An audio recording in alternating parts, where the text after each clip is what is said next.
সোনাই সমষ্টির বিভিন্ন এলাকায় মানবিক উদ্যোগের এক উজ্জ্বল দৃষ্টান্ত স্থাপন করলেন জনতা দল ইউনাইটেড জেডিইউ দলের সম্ভাব্য প্রার্থী মিনার হোসেন মাজার ভূঁইয়া।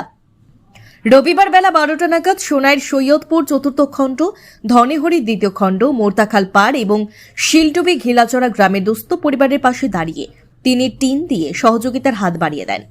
এদিন সুরচন্দ্র দে, আক্তারুন নেছা লস্কর ও সুখেন্দ্র দাসের পরিবারের করুণ অবস্থা দেখে তাদের ঘরের জন্য প্রয়োজনীয় টিন প্রদান করেন মিনার হোসেন মাজার ভূঁইয়া। তার এই মানবিক উদ্যোগ এলাকাবাসীর মাঝে আনন্দ ও কৃতজ্ঞতার অনুভূতি লক্ষ্য করা যায়। স্থানীয় জনগণ এ সময় এলাকার দীর্ঘদিনের রাস্তার বেহাল অবস্থার কথা তুলে ধরে দ্রুত পুনঃসংস্কারের দাবি জানান। এলাকাবাসী আরও জানান, মানুষের দুঃখ কষ্টে সবসময় পাশে দাঁড়ানো এই সমাজসেবী নেতার প্রতি তাদের পূর্ণ সমর্থন রয়েছে এবং আগামী দিনেও মিনার হোসেন মাজার ভূঁইয়া মহাশয়ের পাশে থাকার প্রতিশ্রুতি দেন। এদিকে সোনাইয়ের বিধায়ক করিমউদ্দিন বড় ভূঁইয়ার দলত্যাগ নিয়ে প্রতিক্রিয়া ব্যক্ত করতে গিয়ে মিনার হোসেন মাজার ভূঁইয়া বলেন, বিগত দিনে বরাকের বহু বিধায়ক এআইইউডিএফ থেকে দলত্যাগ করেছিলেন, কিন্তু অন্য দলে যোগদান করে পুনরায় প্রতিদ্বন্দ্বিতা করে জিততে পারেননি। আমার নাম লক্ষ্মী রানী দাস। মিনার হোসেন সারে আমরা টিন দান করছেন, আর আমি কিছু জল খাইতে খাইতে গরুর আর সূর্য না। ধন্যবাদ স্যারে জানাইবা আপনি।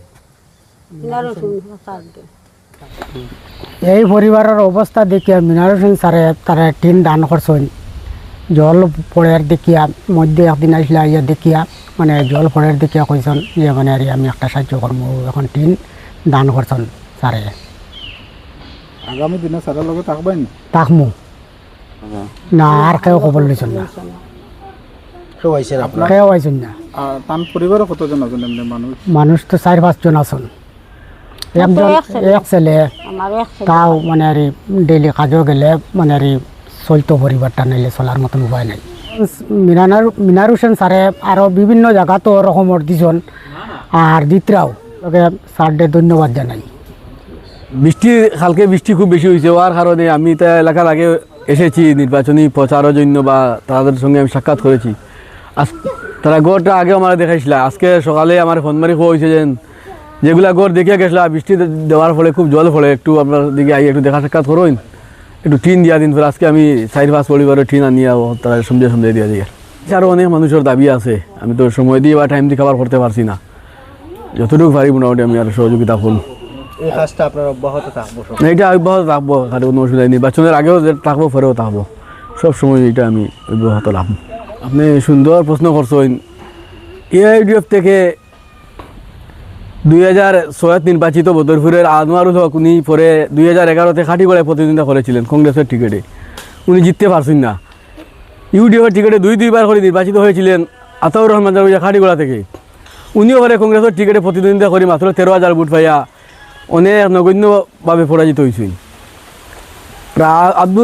আজিজ আহমদ খান দক্ষিণ করিমগঞ্জ উর্ফে রানু খান, তাই 2016 ইউডিএফের টিকিটে নির্বাচিত হয়েছিলেন। 2021-এ তাই এজিপি বিজেপির মিত্রজোটের প্রার্থী হয়ে তিনি জিততে পারছেন না।